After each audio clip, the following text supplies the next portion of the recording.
We have 7 more classes left in the semester. And what I want to do in these last 7 classes is look at the game theory of World War III. Okay? So what I want to do this class is just introduce the chessboard or the players and how the game will be played over the next 5 to 10 years. So the 2 major players in World War III are the United States and Russia. And right now, they are fighting a proxy war in the Middle East between Israel and Iran, where the United States obviously supports Israel, Russia supports Iran. And what's going to happen is that this war in the Middle East, it's going to spread out and it will engulf the entire world. Okay? So what I want to do today is look at the individual players, USA, Israel, Iran, and Russia, and explain to you who they are and how they will play this game. And once we understand their strategy, then it's going to be pretty easy for us to make certain predictions about how they will behave. So that's the first thing that I want to point out. The other thing that I'll point out is that there's a lot of people who believe that peace can be achieved, that this war is a temporary thing, and that once Donald Trump leaves office, once the United States divorces Israel, then peace will come to the world. And that's not true. Because on one hand, what's driving this World War III is a conflict between these 4 nations. But on the other hand, the other force that's driving this conflict is the internal tensions within these countries. So before, we looked at the idea of elite overproduction. And so the idea is that the elite are parasites that collect rent from the people. And so whoever who's in the elite can exploit other people. So there's competition to join the elite. And when you have too many people who are trying to join the elite, this creates internal conflict. And this is what's happening throughout the world today. So World War III, it's not just being driven by the disparities between these 4 nations. It's really being driven by internal politics within these countries. Okay? So let me put this in a very simple way. Right now, the people who run the world are transnational capital. Okay? And a very simple way of saying this is that if you're a rich person in Russia, you are incentivized to work with rich people in Iran, Israel, and the United States. And as a result, for the longest time, we've been able to achieve global peace and prosperity. But because they only get richer and richer, more powerful, this causes resentment among other elite forces in these countries. And so there are 3 major forces that oppose transnational capital within these 4 countries. Okay? So let's just list them. The first is, of course, nationalism. Right? There are people like Donald Trump and Vladimir Putin who believe that it's important to put their nation first, that globalism is hurting their own people and their own nation. Okay, that's one force that opposes transnational capital. Another force that opposes transnational capital is religion or orthodoxy. Okay? Why? Because capital believes that money is God. It is godless. It is secular. And it tries to create a multicultural, secular society in order to allow capital to pass through the society easily, okay? That also allows capital to control and dominate society. So religion is opposed to transnational capital as well. And the last force that's opposed to transnational capital is artificial intelligence, okay? AI. Why?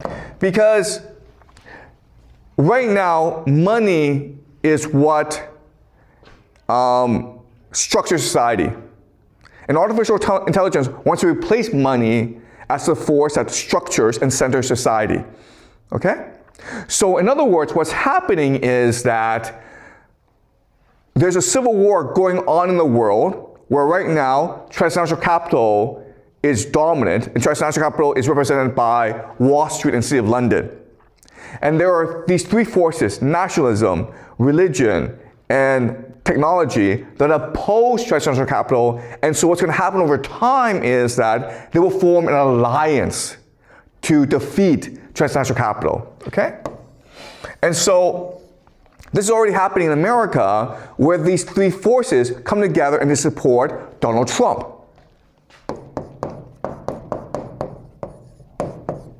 And so what drives a lot of Donald Trump's policies is to help his alliance ultimately defeat transnational capital, okay? And something that we'll discuss for the rest of the semester. So another thing that I'll point out is this. Okay, internally, there is this civil war going on, but externally as well, there are forces that drive these nations to war. And this is basically environmental collapse.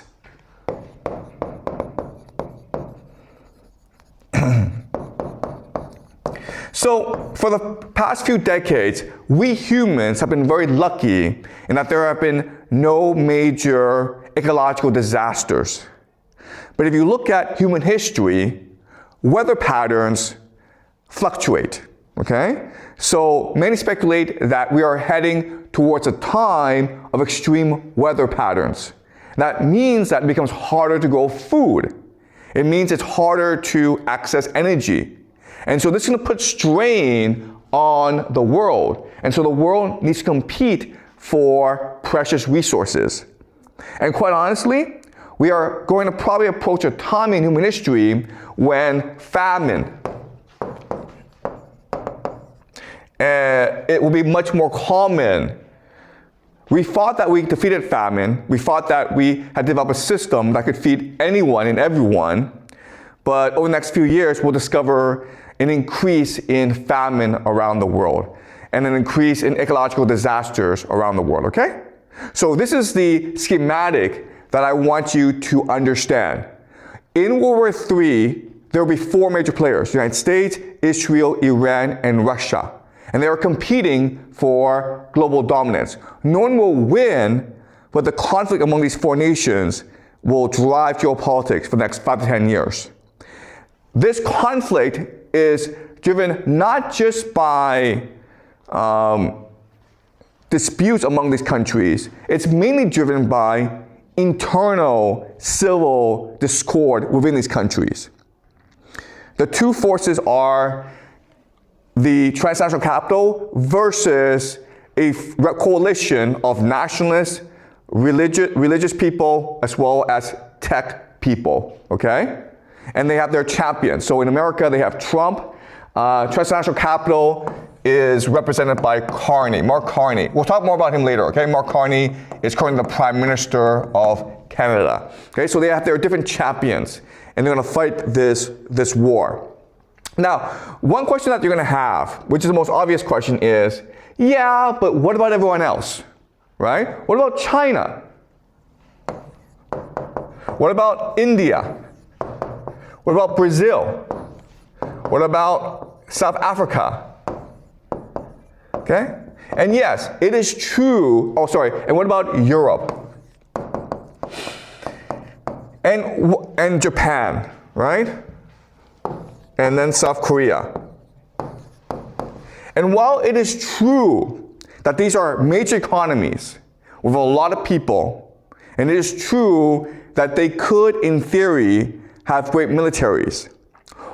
I will show you that what makes these four nations distinct, USA, Israel, Iran, and Russia, what makes them distinct is that they have a grand strategy that allows them to mobilize their population for total war.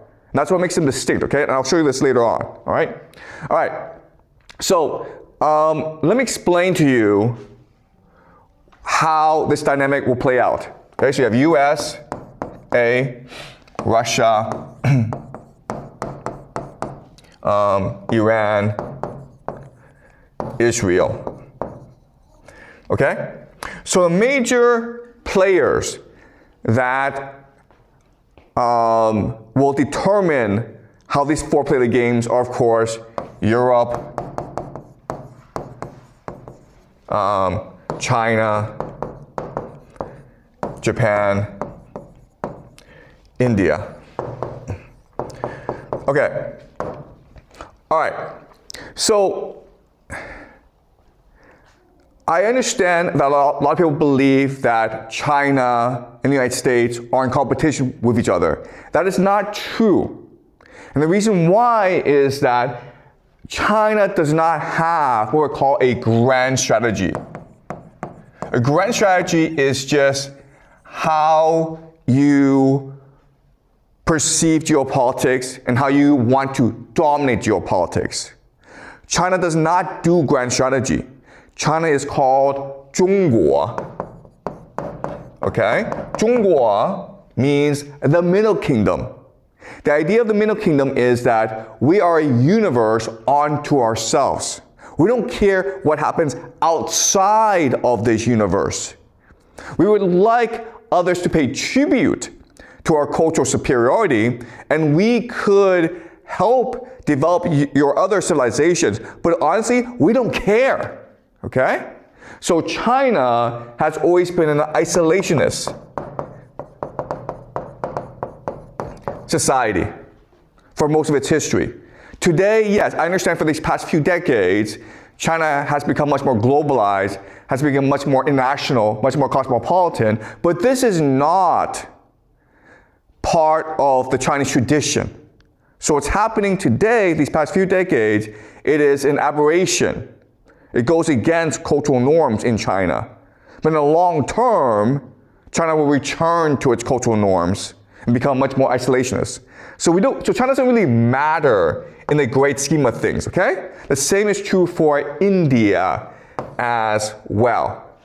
All right, so I know India and China have a lot of people, but historically, they have not really mattered in geopolitics. And that's to do with their cultural values and norms. Okay? Does that make sense? All right. So, there are right now 3 major battlefields in the world. Okay? The first, obviously, is Ukraine, where NATO and Russia are fighting each other, okay? And this is a proxy war between the United States and Russia because the United States controls Europe and NATO. The second major battlefield, of course, is Iran, where right now the United States and Israel is attacking Iran and trying to force it into a surrender. Now, the last battlefield is actually in North America, Cuba. Okay, so this is not really discussed a lot. What's been happening is the United States has been embargoing Cuba, trying to blockade it, trying to cause society to collapse. And Russia has been trying to save Cuba, okay?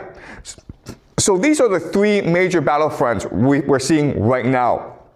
Obviously, what's going to happen is that more battlefronts will break out, okay? And what's going to happen is that as this conflict increases, the conflict between the United States and Russia will increase as well. So one major area of contention is the oceans. Okay? Why? Because the United States believes that it controls all trade access. Because the oceans represents trade access. And so what the United States has been doing is it has been seizing Russian shadow fleet tankers. And so what's going to happen is that the Russians will eventually decide to arm its ships, and this will create a war in the oceans, okay? So that's one trend that we will see happening. Another trend that we'll see happening is the rise of Germany and Japan, okay? Hey, why? Well, historically, the most powerful nation in Europe has been Germany. Historically, the most powerful nation in East Asia has been Japan. The United States defeated both in World War II. But now that the United States is at war with Russia, it needs proxies, it needs allies to counter both the threat of Russia as well as China. So it makes sense that what the United States is going to do is it's going to arm Israel to counter Iran, it's going to arm Germany to counter Russia, and it's going to arm Japan to counter China. Okay? And what's going to happen now is that you have in this conflict, you have other players emerge that will take advantage of these conflicts to amass more power for themselves. So think about North Korea in East Asia, okay? Because North Korea, it's a military society, and it can threaten South Korea, Japan, and China, okay? Then in Europe, you have Poland. In the Middle East, you have Turkey. Okay? So these nations are going to try to navigate all this chaos in order to amass more power for themselves. So in other words, what's going to happen is complete chaos in World War III. Okay? And it's something that we'll discuss more concretely for the rest of the semester. All right? So now what I'm going to do now is explain to you the grand strategy of the United States, Russia, Iran, and Israel. Because these are only the four major players for the first 5 years. Other players will come in later on, but for now, these are the four major players. Okay? And once you understand the grand strategy of these four countries, then it's going to be pretty easy for us to predict how they will behave as this war progresses. All right. Okay. So, for each country, I want you to imagine each country as a chess set, okay? So this is a chess set. And I want to show you how each player behaves using this chess set as a template, as a frame of reference, okay? So the king is the political system.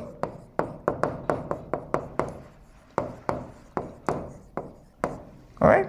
So the first idea to understand is that when you fight a war, you're not trying to defeat the other person's military. That doesn't really get you anywhere. What you're really trying to do is you're trying to put your opponent in check by attacking the political system. All right, and I'll show you how later on, okay? So the king is the political system.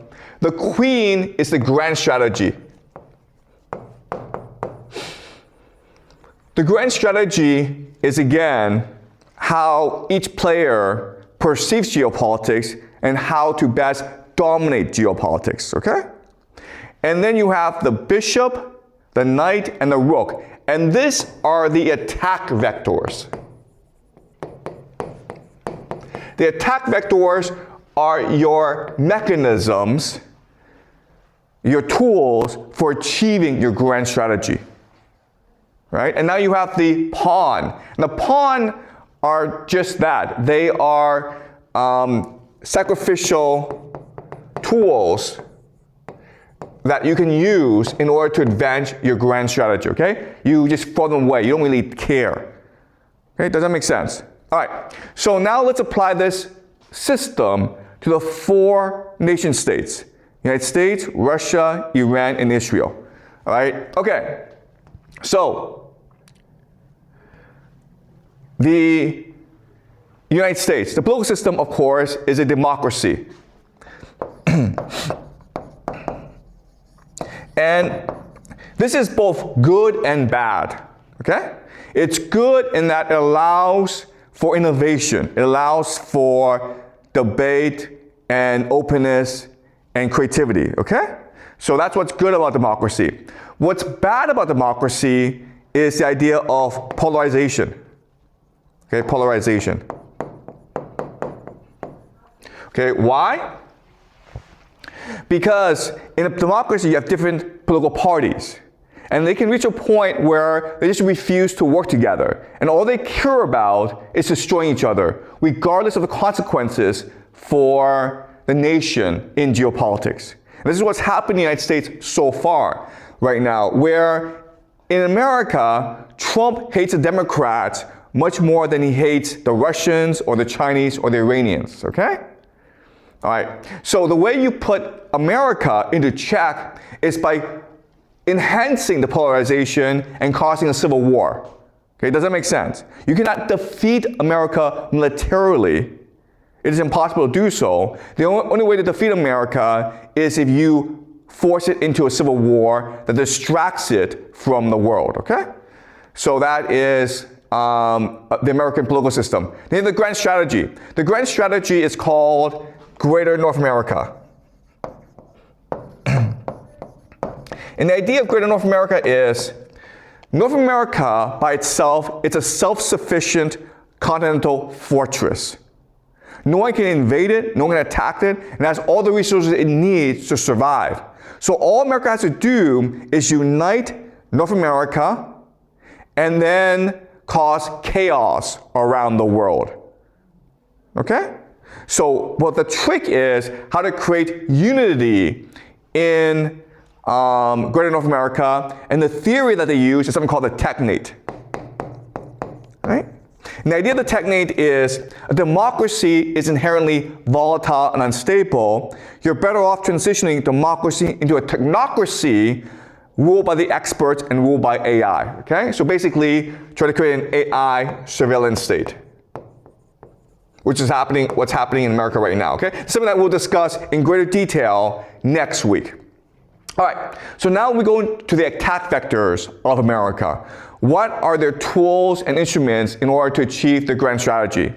Well, the first major tool is digital technology, okay? Meaning that America has GPS satellites, it has precision weapons, it has the best air force in the world, it has aero supremacy, okay? So technology is a very important tool. Then you have propaganda. Propaganda is basically America controls the world's most powerful media systems, including the New York Times, including CNN. Okay, and therefore it can control the narrative of the world. Now last is the US dollar. Okay? The US dollar is the world's global reserve currency, and therefore America has unlimited financing.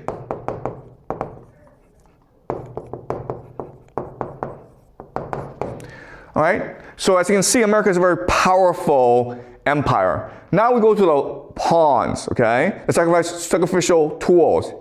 And so what America can sacrifice in order to achieve its grand strategy are its allies, which are essentially its vassals. All right, so that is the American system. Right? Now we can understand how America will fight this war in Iran and how it will proceed to fight World War III. Because grand strategy, it's just not only how a nation will go out to dominate the world, but it's also constraint on their behavior. They can only operate within the contours of their grand strategy.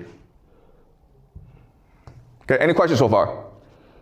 Okay, all right, so let us look over the technate of America. So this is something that was proposed in the 1930s, and something that is being implemented right now in America by the tech bros, people like Larry Ellison, Sam Altman, Peter Thiel, Elon Musk.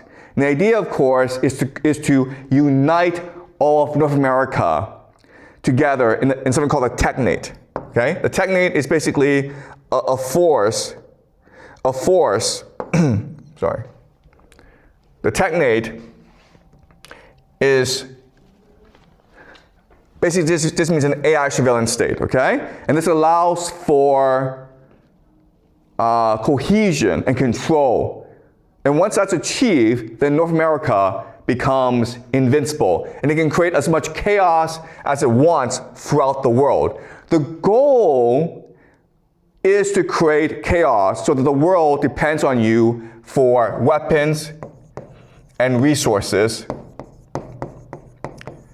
and financing. Okay? And the idea is, if the entire world is forced to buy weapons and resources from you, and you can lend money to them to do that, then you get rid of the $39 trillion debt. Okay? So I'm not saying that this strategy will work, but I'm saying this is how they approach it. All right. Now, something that is really important for us to understand is that a grand strategy, it is based on a culture of your society. Okay? Grand strategy is not something that you just make up. Grand strategy is an expression, a manifestation of your political system and your cultural system. And we can understand the cultural system through the books that are read in society, okay? So this is Western civilization right here. So these are 4 representative books of Anglo-American civilization. The first is Paradise Lost by John Milton, okay? And Paradise Lost is very important because it celebrates individual achievement. So Paradise Lost is about why Adam and Eve disobeyed God. And the argument of Paradise Lost is that Adam and Eve disobeyed God because they wanted godhood, okay? Because of their pride. And the thing about Paradise Lost is that when you read it, and we'll read a part of it together, you recognize that pride is a good thing because it allows us to approach godhood, okay? So it's not bad to want to be God. In fact, it's a good thing because it's what allows for progress. And Hamlet by Shakespeare is a book that celebrates individuality, individual reflection.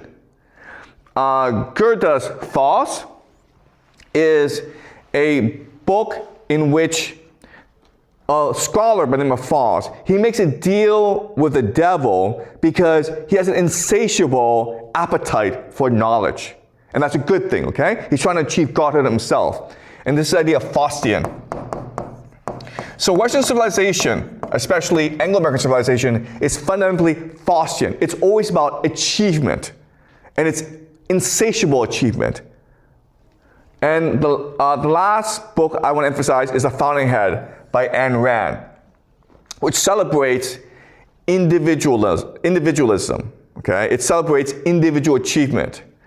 So to get a sense of the essence of Anglo-American culture, I'm going to read to you a passage from Paradise Lost. And this is where Satan, disguised as a snake, is trying to convince Eve to eat the fruit from the tree of knowledge, okay? And this is his argument to her. Why then was this forbid? Why did God tell you not to eat from the tree of knowledge? Why but to awe? Why but to keep ye low and ignorant, his worshipper? He knows that in the day ye eat thereof, your eyes that seem so clear, yet are but dim, shall perfectly be then open and cleared, and ye shall be as gods, knowing both good and evil as they know. Okay? So this is why God refuses to let us eat the fruit from the tree of knowledge of good and evil. Because if we can learn for ourselves, we can be like God. And God created us to be his slaves and his servants. Okay? that ye shall be as God, since I as man, eternal man, is but a proportion meet. I of brute human, ye of human gods. Okay? So what he's saying is like, think of this. I'm a snake. And once I eat that fruit, I'm able to be like you. I can speak as well. Now, if you as a human eat that fruit, you'll be a god then. So ye shall die perhaps by putting off human, to put on gods, death to be wished, though threatened, which no worse than this can bring. And what are gods that man may not become as they participate in godlike food? What prevents men from becoming gods? Shouldn't that be a good thing, to be ambitious? The gods are first, and that advantage used on our belief that all from them proceeds. Okay? So this is what he's saying. He's saying like, no, anyone can become a god. I'm a snake, and if I can become human, then humans can become gods as well. But the problem with gods is that they came first, and therefore they want to maintain the monopoly over power. And that's why they're trying to keep us ignorant.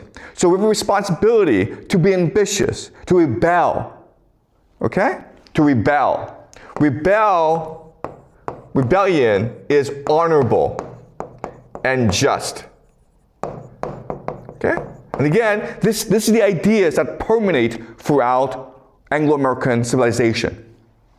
I question it for this fair earth I see, warmed by the sun, producing every kind, from nothing. If they all things who enclose knowledge of good and evil in this tree, that whoso eats thereof forthwith attains wisdom without their leave. And wherein lies the offense that men should thus attain to know? What can your knowledge hurt them, or this tree impart against his will, if all be his? Or is it envy, and can envy dwell in heavenly breasts? These, and many more causes import your need of this fair fruit. God is humane, reach them, and fairly taste. Okay? If there's a God that tells us we cannot eat the fruit, this cannot be the true God. Because a God, it has to be perfect. It has to be forgiving. It has to be generous.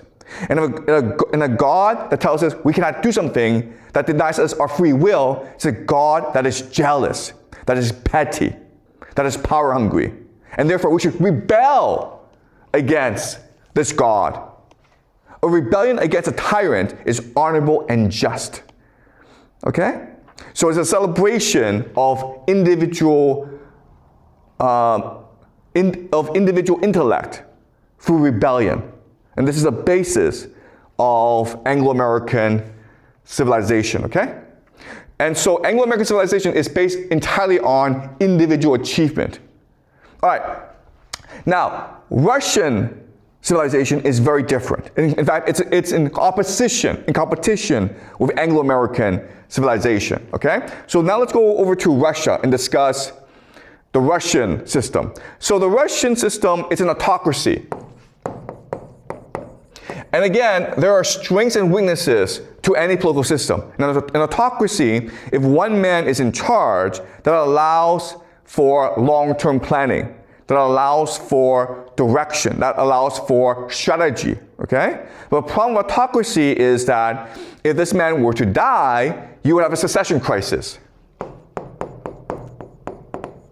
So the American strategy to defeat Russia is not to destroy the country, because you cannot do that. Russia has nuclear weapons. The strategy is to make Putin so unpopular that the elite rise up against Putin and create a succession crisis. Okay? Basically to outlast Putin, to destroy his legitimacy.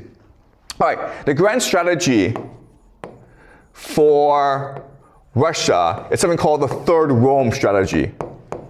All right, I'll discuss this more later on. But the idea of a Third Rome is that Russia is the heir to the Roman Empire. Okay, the first Rome is Rome, second Rome is Constantinople, and the third Rome is Moscow. And there shall be no fourth Rome, meaning that once Moscow achieves the third Rome, that's the end of history.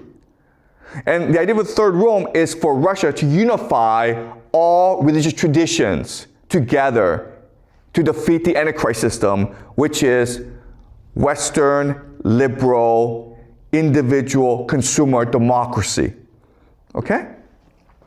The vectors the attack vectors for Russia's grand strategy are, of course, Orthodox religion, the religion. Then you have the geography of Russia. So Russia encompasses all of Eurasia. And then, of course, you have the artillery. So Russia is basically the world's best land army, and we're seeing that in Ukraine. Okay, and the pawns are soldiers. In other words, Russia is not afraid to lose soldiers on the battlefield. Okay? All right, so this is Russia's Third Rome strategy, okay? So Moscow is the center of Third Rome, and as you can see, Russia spreads throughout Europe and throughout Asia. And what Russia is trying to do is it's trying to unite the different religious traditions. So it's trying to unite Greek Orthodoxy with even Orthodoxy. It's trying to work with the Catholic Church, okay? It's trying to work with Israel as well, because Israel is also a religious tradition. Iran is a very important part of this Third Rome strategy. Okay, Iran is a very important partner of Moscow. And in the future, India could also be a partner as well, because India is Hindu, okay? But the great enemy, the enemy that must be destroyed, is the Anglo-American Empire, so the UK and North America. And the idea is to cause them to go into civil war.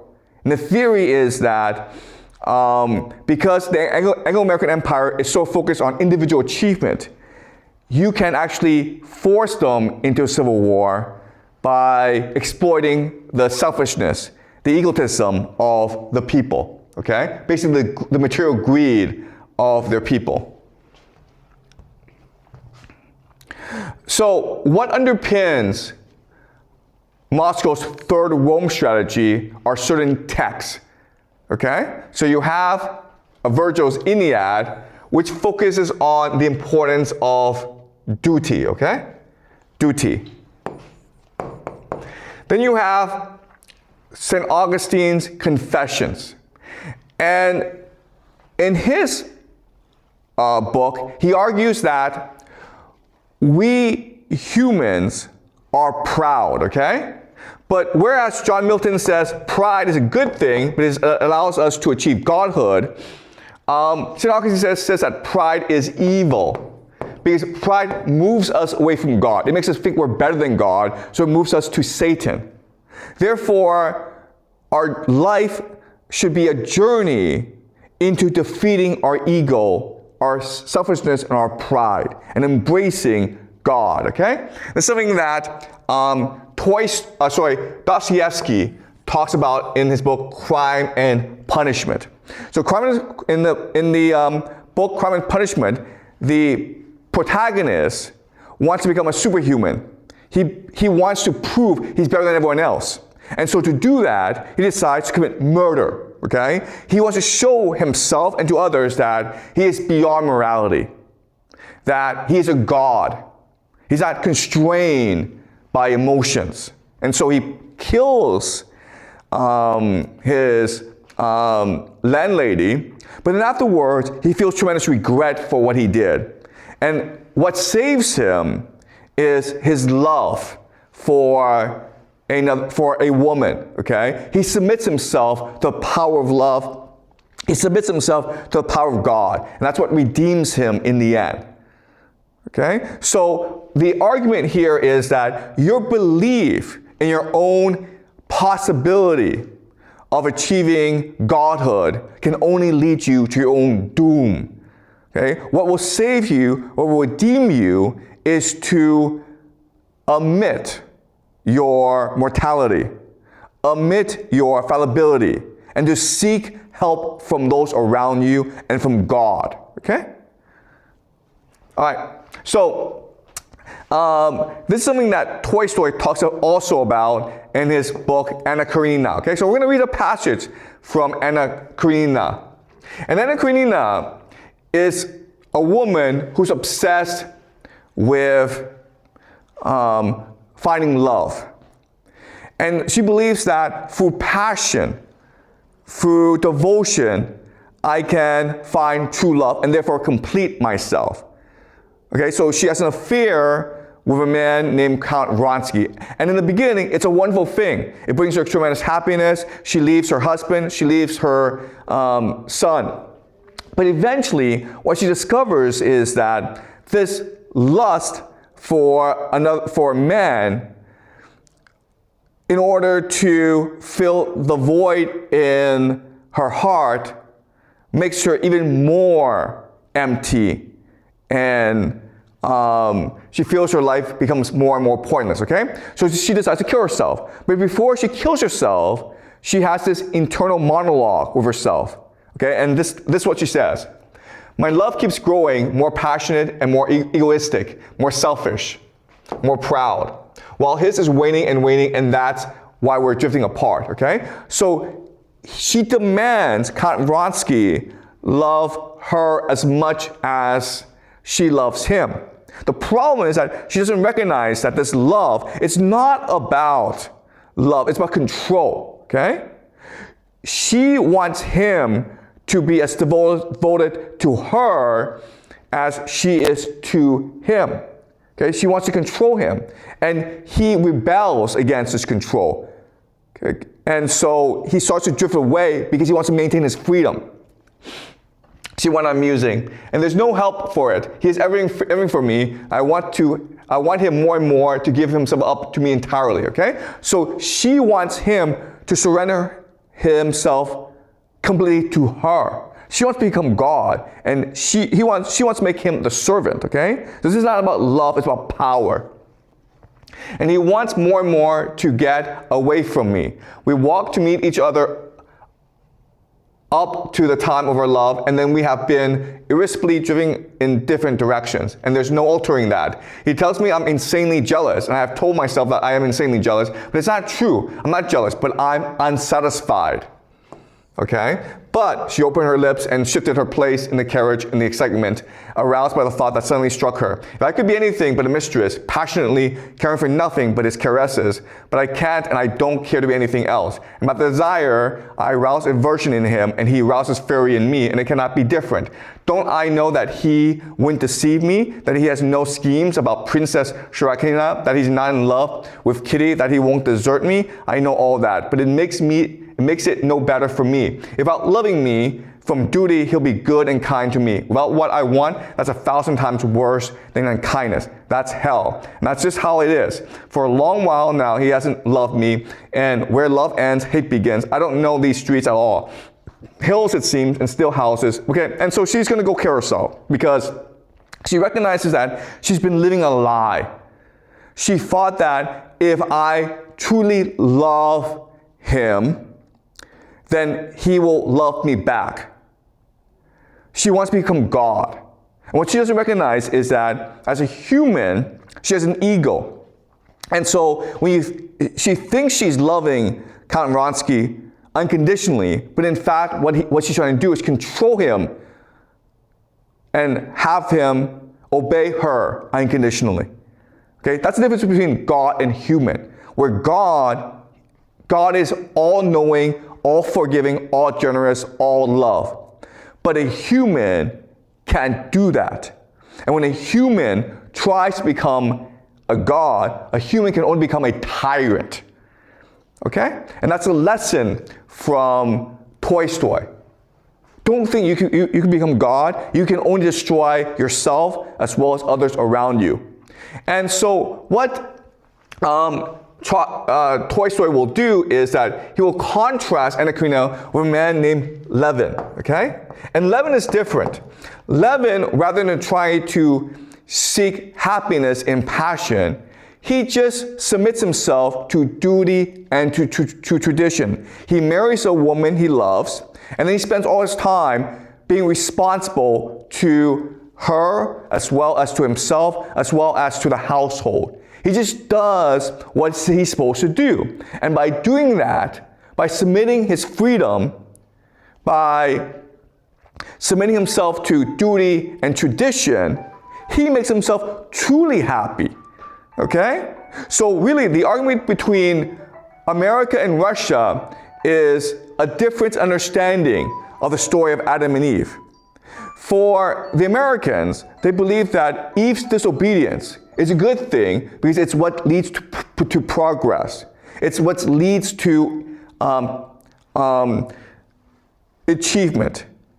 The Americans believe that godhood is possible and it's a good thing. The Russians are different.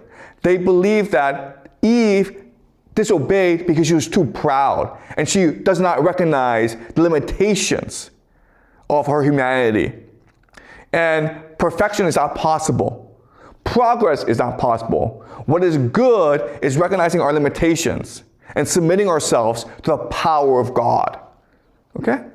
So that's why Russia and America cannot reconcile, because not only do they have geopolitical differences, but fundamentally the way they perceive the world is different. And they're fighting to impose their own reality on others. Okay? All right, but the same is also true for Iran and Israel. Okay, so now let's go over Iran. Iran is a theocracy. And a theocracy is good in that it creates cohesion in society, and they are able to survive major calamities because of their faith, okay? So even though Americans and Israelis are destroying a lot of Iranian infrastructure, the Iranian people are still united. But a theocracy is bad because it can lead to extremism. And extremism can divide a population, okay? So it's possible that as this war continues, you have a small minority of the population who become extremists, and they alienate everyone else, okay? The grand strategy is Shia exceptionalism. And the idea here is that the Iranians are Shia Muslims. And Shia Muslims believe that only a descendant of the Prophet Muhammad can lead the Muslim world, can become caliph, okay? And the Sunni Muslims, who are the majority in the Muslim world, don't believe that. They believe that anyone who's qualified can become caliph.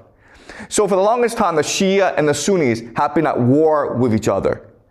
And Saudi Arabia is the center of the Sunni Muslim world, and Iran is the center of the Shia Muslim world.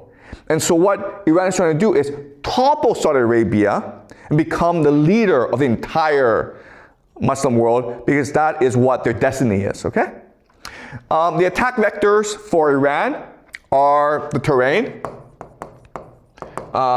their faith, and the proxies, okay? The proxies include the Houthis, the Hezbollah, and Hamas, okay?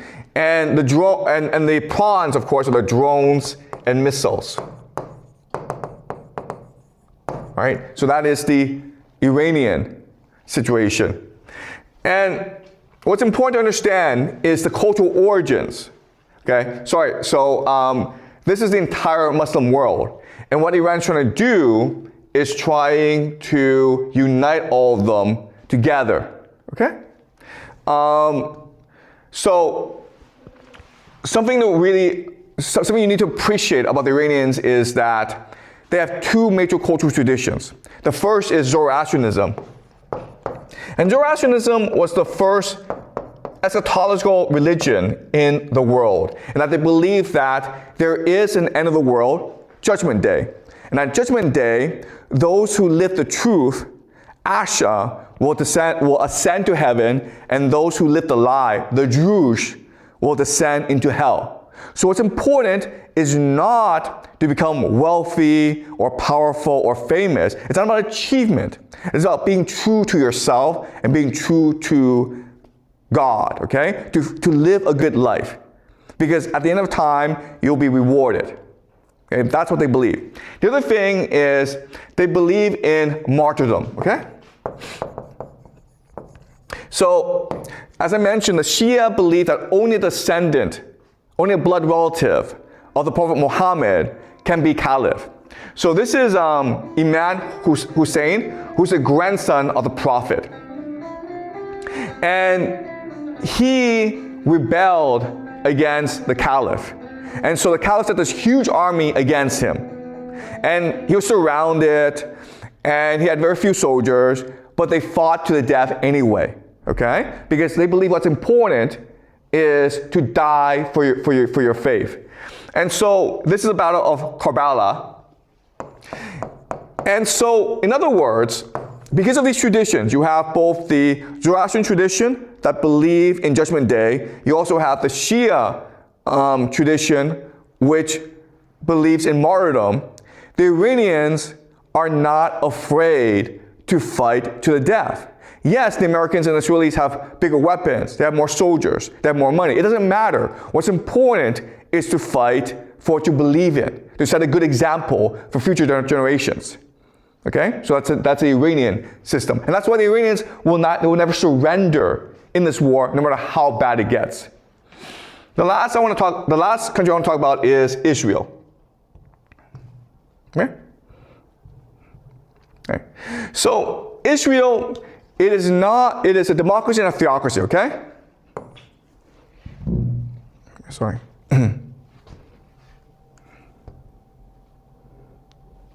Okay, so it is a democracy as well as a theocracy. And the way you destroy Israel is you cause it to enter a civil war. All right? And it's actually not that hard because right now Israel is a very fractured society. The grand strategy is something called the Greater Israel Project. So the Israelis believe that in the Bible, it says that God promised their ancestor Abraham all of the Middle East, stretching from the Nile to the Euphrates. And that's what they must achieve. Okay, so they're fighting this war not to defeat Iran, but to achieve the Greater Israel Project. The attack vectors are the Bible, the Mossad, and the Jewish diaspora. Okay, so Israel doesn't have that many people, 8-9 million people. It's a very small country. But it has three major advantages. The first advantage is the Bible, in that there are many Christians who believe that Israel is what God promised the Jewish people. And therefore the Jewish people have a right to be in Israel and do whatever they want, because that is what God promised them, okay? Then you have Mossad. And so Mossad is the most effective intelligence agency in the world. And what they're very good at doing is infiltration. And they're good at co-opting, bribing, and blackmailing the elites of different nations. And this is especially true in the Middle East, okay? And then you have the diaspora. The Jews are everywhere around the world, and so they become very important recruits for Mossad. But they're also very wealthy, so they can finance Israel and its mission to create the Greater Israel Project. And of course, the pawns are everyone else. Okay? So Mossad is very good at infiltrating different nations and creating conflict in those nations in order to benefit Israel. All right? Okay. So this is the Greater Israel Project. And this is the end goal of the Israelis. All right? So the Greater Israel Project stretches from the Nile to the Euphrates.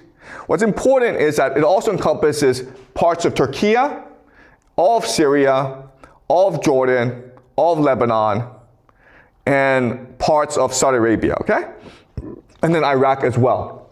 So this war in the Middle East is actually helping Israel move towards the Greater Israel Project. Because what is happening is that Iran is basically destroying the GCC, okay? And maybe Turkey will enter the war at some point, in which case this will make Turkey vulnerable to attack from Israel, okay? So what Israel is very good at doing are creating false flag operations. False flag operations. And the idea is that, listen, what you want is the entire Middle East at war with each other. So you create as much conflict as possible right? So the idea is that the Iranians don't actually have to attack the GCC because the Israelis will do it for them and blame it on the Iranians, okay? So this conflict will only get worse and worse because it benefits Israel to have as much conflict as possible in the Middle East, okay? And underpinning Israel society is something called the Kabbalah.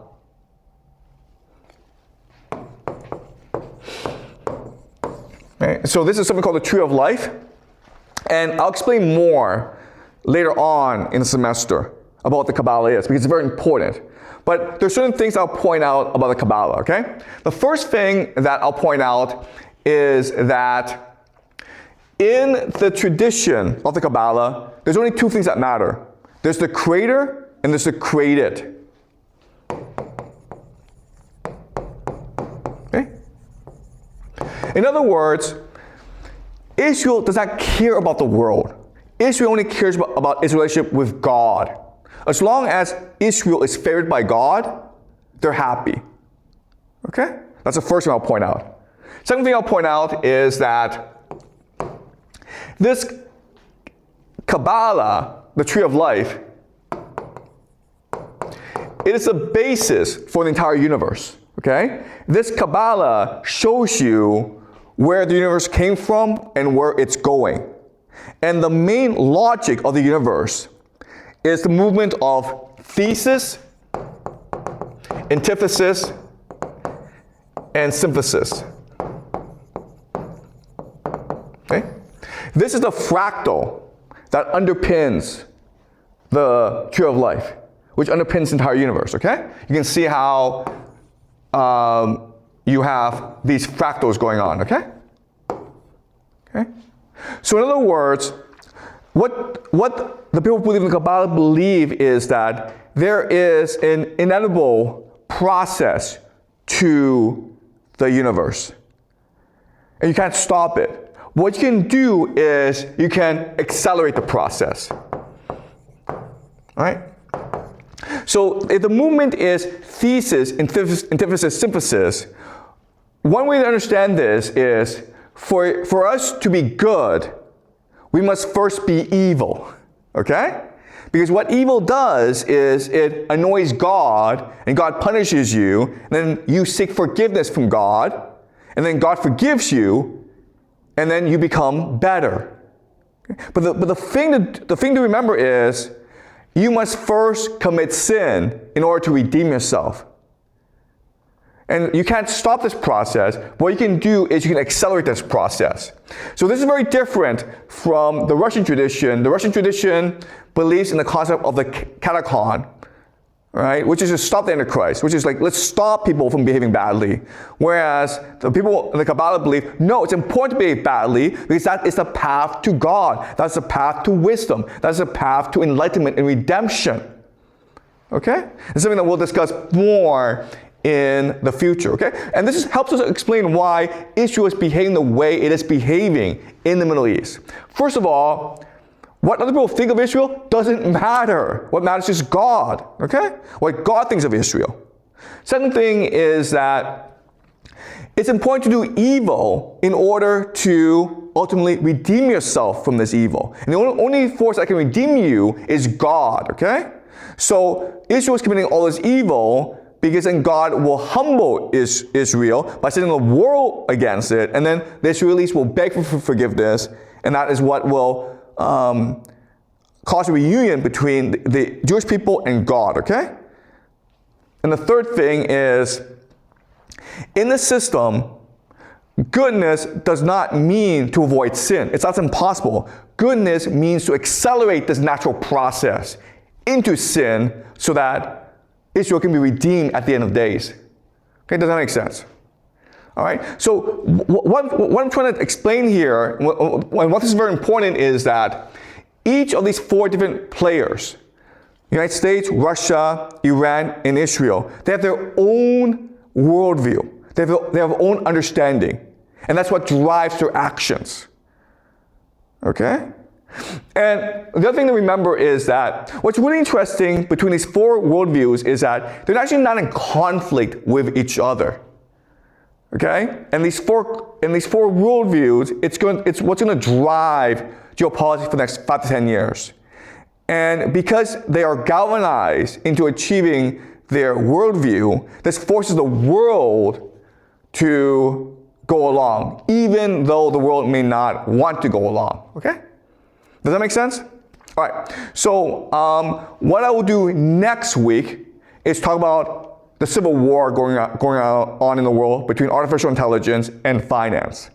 Okay? And Trump is visiting China in about a week's time. So we'll also look at the relationship between the United States and China as well. Okay? Any questions? All right.